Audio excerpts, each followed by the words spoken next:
Hello, folks. My name is Mike Remar. I'm with Foundation Specialist, and I am a senior structural evaluator waterproofing expert. I've been in this industry now for about 15 to 20 years, depending on which aspect you look at. And the real reason that I do it is because one, it suits me well. My background is in social sciences, in mechanical engineering, and in building.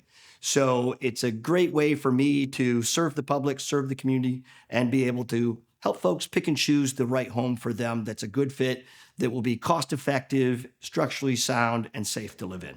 Common foundation issues that we see on a daily basis pretty much go back to waterproofing and soil sciences. Most of the structural issues that we see have come about because of hydrostatic pressure, which means too much water pressure in the soil in and around the home, and or bad soil. The common ones that we see most often are settlement, where a home might be sinking, its foundation is sinking in some way, shape, or form. Wall deflection, where the foundation walls are moving in or out from their original positions. Sagging, where the primary weight-bearing beams and associated joists might be sagging for structural reasons, termite damage, that sort of thing. And then, of course, the waterproofing issue. And I always tell folks, if you have a waterproofing issue and you don't fix it, it will become a structural issue. So you can see me now or see me later. So I work with buyers on an everyday basis and sometimes sellers too, but mostly buyers who are trying to find the right fit. In a lot of instances, they've had a regular inspection done, and that inspector said, I think there's a foundation issue, but you should have a foundation specialist look at it. That's where I come in, meet the buyer, and we immediately go to the lasers. Because sometimes a foundation wall will look really bad, and it really isn't. It's a cosmetic issue. So we apply a laser and take some measurements. Other times, an issue might not look that bad, and it's a big issue, and it could be very costly to fix. I rely on the analytics of what I do. I take laser measurements for settlement. I take laser measurements for deflection, and then those measurements dictate whether it's a big problem or a minimal problem and what it might cost to fix. That way, would-be buyer can know right up front, hey, this is what it's going to cost. I want to move forward and purchase this house, or maybe I don't want to purchase this. It's just too scary, too expensive, or maybe there's some leverage there. This is why you hire a realtor to take care of that aspect of what's going on. So when I inspect a home, I look at the home from four perspectives. The first perspective, which is the most expensive to fix for a home, is settlement. If a foundation is sinking, it can be very, very expensive. And so we want to put a laser on the home, take measurements off the main floor, take it off the joist, and figure out, do we have a settlement problem or not? And if so, how bad is it and what would it cost to fix?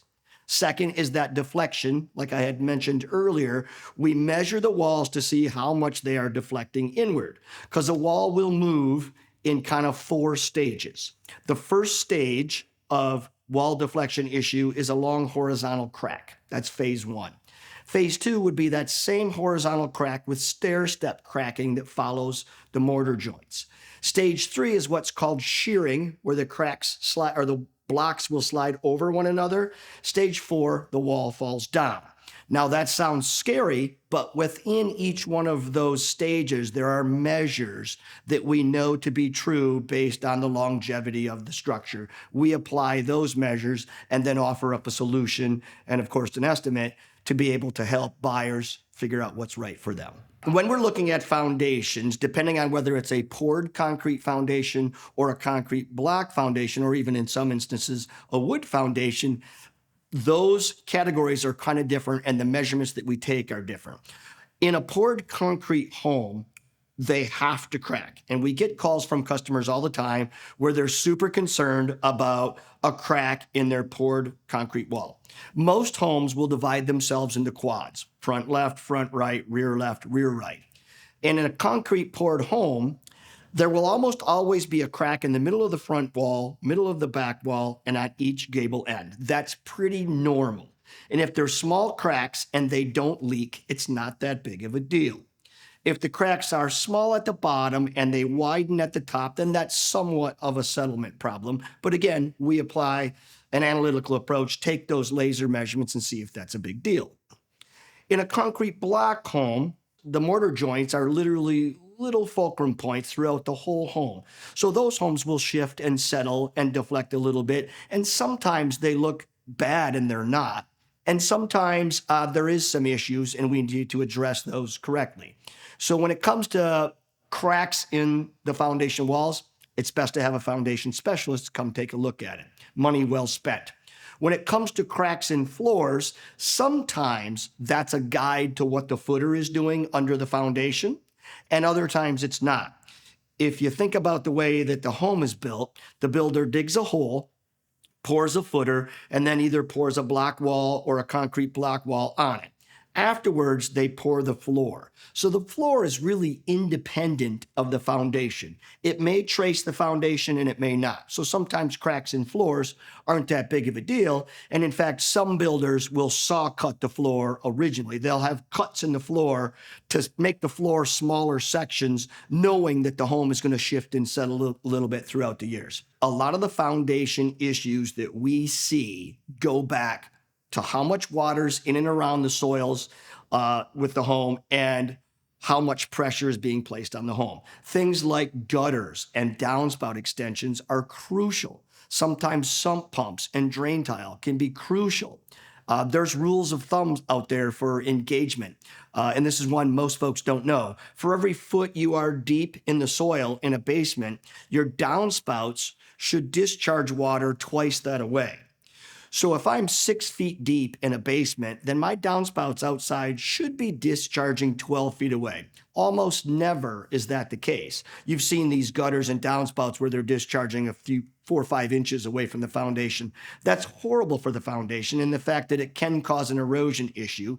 It can put too much water in the soil around the home, which when it freezes in the state of Michigan like it does, it will expand and push on those walls. So a key thing that I like to mention to my customers, would-be buyers or sellers, is, hey, let's take care of the water problem and slow or reduce or even stop the foundation issue. Sometimes it's too late and we need to cure it, but a lot of times you can be proactive instead of reactive for a much smaller price. I guess the things that are most commonly missed in inspections is the foundation piece. And I'll give you a prime example. A lot of folks will go look at a home and I'll go measure the home and I literally find no settlement, no wall deflection, no primary weight-bearing beam sag, no water intrusion issues, but then there's the outbuildings.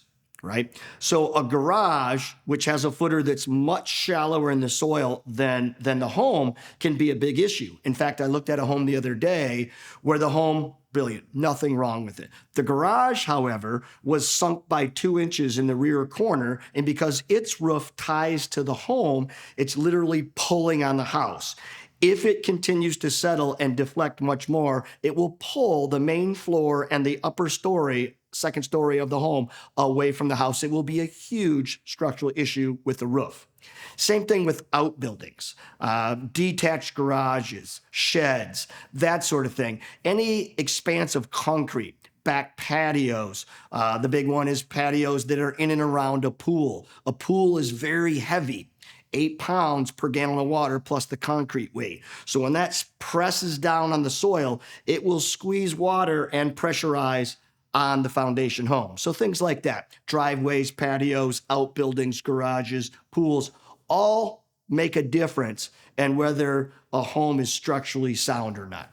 So another point is homes that are tiered. So a lot of people like to have their front yard or backyard tiered. And tiered yards look great, but what I want you to realize is that when you have a retaining wall, and let's say it's a 4-foot retaining wall, soil up here meets it, soil down here is 4 feet lower.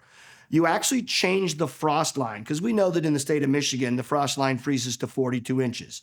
So if this tier freezes down to 42 inches, it's going to release water at the bottom of that into the second tier, which then is going to freeze down again. This is why homes that are built on bluffs quite frequently have problems along the gable ends, along the sides, because the frost line is tiered all the way down. So you're changing the amount of pressure on the foundation wall on those gable ends. And it happens quite a bit Because in a regular development, the builder has a plan for building the house. They have blueprints. That plan may or may not have made it to the landscaper, and they might not be on the same page.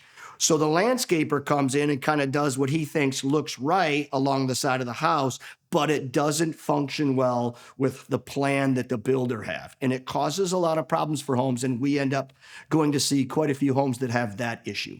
These are the little things that we go look at on a daily basis that just people didn't know. Because really, what keeps us in business is poor building science and bad decision making. And business is good these days.